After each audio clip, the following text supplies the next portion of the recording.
hein, on est à peu près entre les deux. C'est un peu le chien et loup de la mi-journée. Aujourd'hui, on va parler dans Ce n'est que le début. On va parler d'une petite application et ce n'est que le début parce qu'elle apparaît doucement sur vos réseaux internet. Il s'agit de Pitango et je suis avec Alix de Quillac. Bonjour Alix. Bonjour Patrick. Merci beaucoup d'être avec nous. Alors on va parler de Pitango. Pitango, qu'est-ce que c'est? Si je dois résumer très rapidement, si j'en faisais le pitch, c'est une application pour aider notre jeune génération à savoir qui ils sont pour pouvoir mieux s'orienter. C'est fait? J'ai rien d'autre à dire. Donc Pitango, c'est donc ça, c'est une application donc, qui va permettre à des jeunes, c'est une sorte, à la fois c'est un réseau social et en même temps c'est ce qu'on appelle aujourd'hui dans le monde de l'entreprise le développement personnel. Comment vous est venue cette idée de lier à la fois cette nécessité d'orientation des jeunes et de développement personnel?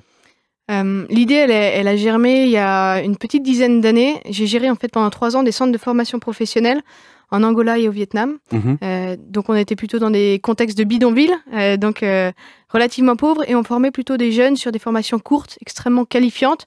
L'objectif, c'est qu'ils puissent avoir de quoi nourrir leur famille. Et en fait, très vite, se poser cette question de dire, mais on leur parle de métier, etc. Mais à aucun moment on parle d'eux, donc on n'est pas du tout en mesure. Voilà, ils n'avaient pas ce luxe de se poser la question de l'épanouissement personnel et professionnel. Bon, dont acte. Et quelques années plus tard, en arrivant à Nantes, je me suis rebranchée un peu sur le sujet en disant, bon, en France, dans le processus d'orientation, en fait, on a exactement le même problème, à savoir, on parle de métier, de filière, c'est hyper important, il y a encore beaucoup de boulot à faire là-dessus, mais il y a déjà beaucoup d'acteurs qui font de belles choses. Néanmoins, sur la phase amont, à savoir la connaissance de soi et le dialogue avec ses proches, aujourd'hui, en fait, finalement, le système scolaire permet de découvrir éventuellement des appétences pour un métier, mais finalement ne permet pas de valider si oui ou non on est fait pour ce métier ou si on a envie de ce métier.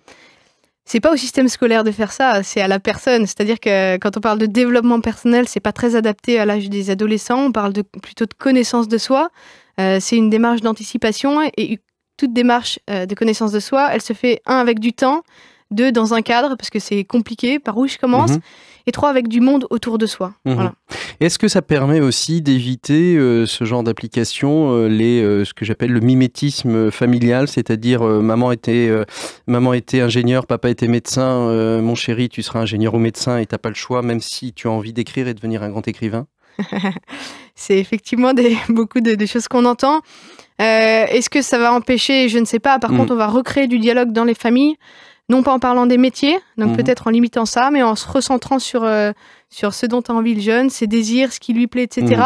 Donc si à un moment il veut aller vers le même métier que ses parents, c'est super, mais au moins il l'aura confronté et c'est vraiment l'objet. Alors Pitango, comment ça fonctionne? Donc on a dit que c'était une application mobile, donc qui est aujourd'hui téléchargeable d'ailleurs. Oui, tout à fait. Donc une application mobile qui est aujourd'hui téléchargeable sur les 2 plateformes Play Store et Google Store. Play Store et Apple Store, pardon. Alors comment ça fonctionne? Qu'est-ce qui va se passer une fois qu'on aura téléchargé cette application, Alix? Concrètement, un jeune peut donc aller télécharger gratuitement cette application. Ensuite, il va pouvoir remplir des questionnaires et dans certains de ces questionnaires, donc on parle des centres d'intérêt, des types d'intelligence, de facteurs de stress, comment organiser son projet pro, bref, que des sujets qui ont vraiment un impact direct sur sa capacité à choisir. Et dans certains de ces questionnaires, il va pouvoir impliquer ses proches, donc savoir comment ses proches le voient sur ces thématiques. Ils vont pouvoir citer des qualités, des anecdotes, etc.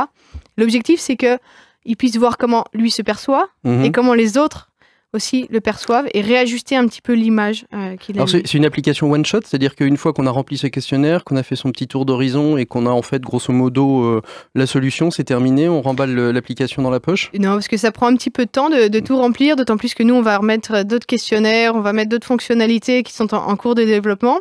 Et ensuite, l'application n'est pas du tout une fin en soi, une application c'est qu'un moyen, l'objectif c'est ce qui va se passer derrière, à savoir dans quelle mesure ils vont dialoguer. Et là, on a vraiment de super belles révélations dans ce qui se passe aujourd'hui dans les familles. Et ensuite, dans quelle mesure ça l'aide à passer à l'action. C'est juste un moyen pour dire, fais le bilan, tu fais le point sur toi et ensuite tu passes à l'action. Alors comment vous pouvez savoir ce qui se dit dans les familles? Parce que ils échangent, la famille échange via le smartphone, donc quelque part vous récupérez de la donnée, ou est-ce que ce sont des témoignages que vous sollicitez et qui sont récupérés? Et puis aussi, comment est-ce que vous savez, ça fait 2 questions en une, radiophoniquement ça ne se fait pas, mais je la pose quand même, comment est-ce que vous savez ce qu'ils mettent en place après, a posteriori? Alors là, nous, on a plusieurs choses. La première chose, c'est que sur les salons, des personnes viennent nous dire ce qui s'est passé. Ensuite, effectivement, on a demandé aussi un peu des verbatims, des témoignages. Et comment est-ce qu'on sait ce qui s'est passé? Nous, on n'a pas de bonne ou de mauvaise réponse là-dessus. Ce qu'on met, on est un support à disposition du jeune, de la famille, et ensuite des établissements scolaires. Donc, c'est pas à nous de dire ce qui va se passer, ni même de le suivre. Nous, on est une étincelle pour eux. Ce qu'il faut, c'est que les parents s'en emparent aussi, et eux-mêmes vont accompagner le jeune dans sa démarche, et les établissements, à eux aussi de s'en emparer pour pouvoir accompagner le jeune. Et vraiment, je complète en disant que c'est quelque chose qui vient en complémentarité de ce qui est aujourd'hui fait par des CIO, par les personnes qui travaillent autour de l'orientation, donc les profs principaux, etc., qui font un super boulot. On vient vraiment accompagner et être un support complémentaire.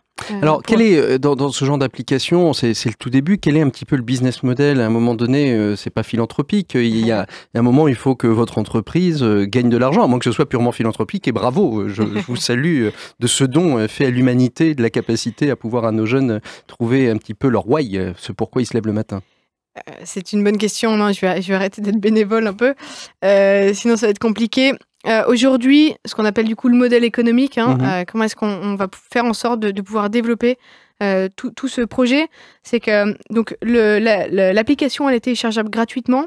À l'issue de tout ce parcours, les proches peuvent offrir une synthèse personnalisée, fait le point et passe à l'action. Donc ça, c'est quelque chose qui peut être offert aux jeunes, première chose. Donc ça va être un super support pour papier. les fêtes de Noël. Super, exactement. Et la seconde chose, c'est qu'on propose aussi des supports pédagogiques hyper qualifiés aux établissements scolaires. D'accord. Et donc là, ça donne aussi la capacité aux équipes enseignantes, aux équipes pédagogiques, de pouvoir peut-être mieux accompagner l'élève dans son parcours scolaire et futur. Oui, exactement. Et vous collectez un petit peu cette donnée, même si elle est anonymisée peut-être, ou peut-être pas. Évidemment. Si. Donc la donnée est anonymisée pour pouvoir aussi faire des études régulières sur finalement l'état de santé de nos élèves, état de santé, j'ai envie de dire, intellectuel et moral de nos élèves. Bien évidemment, ça c'est super important de se dire, ces données, elles sont extrêmement sécurisées, bien évidemment. Ce sont des statistiques, et ces statistiques, on va s'en servir avec un seul objectif, c'est de dire comment est-ce qu'on peut mieux les comprendre pour mieux les accompagner. Donc ça va servir notamment aux établissements scolaires, mais ça peut aussi servir au niveau d'une collectivité, à savoir pour mes politiques jeunesse, comment est-ce que je peux mieux comprendre ce dont ils ont envie, leurs besoins, leurs attentes, et travailler. Et notamment dans les établissements scolaires, l'objectif c'est de dire quelles sont les attentes, comment est-ce qu'on peut objectiver, et j'insiste bien sur ce terme, objectiver, c'est pas moi, prof, chef d'établissement, etc., qui pense au problème, c'est des données qui parlent, les besoins, les attentes des jeunes, et comment est-ce que je peux mettre en place des actions sur mesure pour les accompagner. En fait, vous permettez aux établissements scolaires de changer la donne, c'est-à-dire plutôt de partir des a priori, c'est de leur dire voilà quels sont les besoins des jeunes que vous allez recevoir dans les 2-3 ans à venir, voilà comment ils fonctionnent, voilà quels sont leurs besoins, et de les aider finalement à faire évoluer leur méthode peut-être pédagogique et scolaire pour pouvoir permettre à un jeune de suivre un parcours où il puisse être en phase totale dans le métier ou dans la filière qu'il choisira. C'est ça. C'est-à-dire qu'on donne du support, une matière de base extrêmement qualifiée sur les besoins de leurs jeunes. Et ensuite, autour de ça, se dire comment est-ce qu'on peut qualifier de l'échange, qualifier une mise en mouvement, que ce soit au niveau d'une classe, et pour un établissement, de dire, OK, quelles sont les priorités, vraiment les attentes, donc travailler sur le bien-être ou sur la prévention, travailler éventuellement sur des méthodes pédagogiques, se mettre en adéquation avec d'autres expérimentations qui se passent sur le territoire, de dire on part sur une bonne base, on fait de la prévention aussi, de la sensibilisation des parents, des profs. Les parents, ils acceptent bien ce genre d'application? Ça passe bien chez eux? Bien sûr. Alors nous, on a fait énormément d'ateliers avec des parents, des profs, des jeunes aussi pour vraiment co-construire la solution. Et bien sûr qu'ils adhèrent. Pourquoi? Parce que c'est compliqué au moment de l'adolescence d'amorcer un dialogue qualifié. Et on est support pour ça. Et qui est le point de départ souvent? C'est le parent qui donne l'application aux jeunes? C'est le jeune qui dit tiens, moi j'ai vu parler de ça? C'est les professeurs qui influent dans leur classe? C'est un peu les trois en même temps? C'est un peu les trois en même temps. Il n'y a pas un majoritaire C'est un peu les trois en même temps. Le meilleur, on sait que ce sera entre pairs, à savoir notamment entre jeunes, de dire tiens, ça a marché, c'est super. On en reparle dans 6 mois et puis je vous dirai un peu les plus grandes tendances. Donc Pitango, c'est juste le début, ce n'est que le début de Pitango. Vous allez pouvoir trouver ça donc bien évidemment sur les plateformes App Store et Play Store, et puis aussi bien évidemment vous pouvez avoir toute la bonne documentation qui va sur le site internet pitango.fr, c'est ça? .com, et j'ai une chance sur 2 en général. .com, et nous on se retrouve la semaine prochaine pour continuer la quête de nos solutions sur le territoire de la Loire-Atlantique et des Mauges. À bientôt.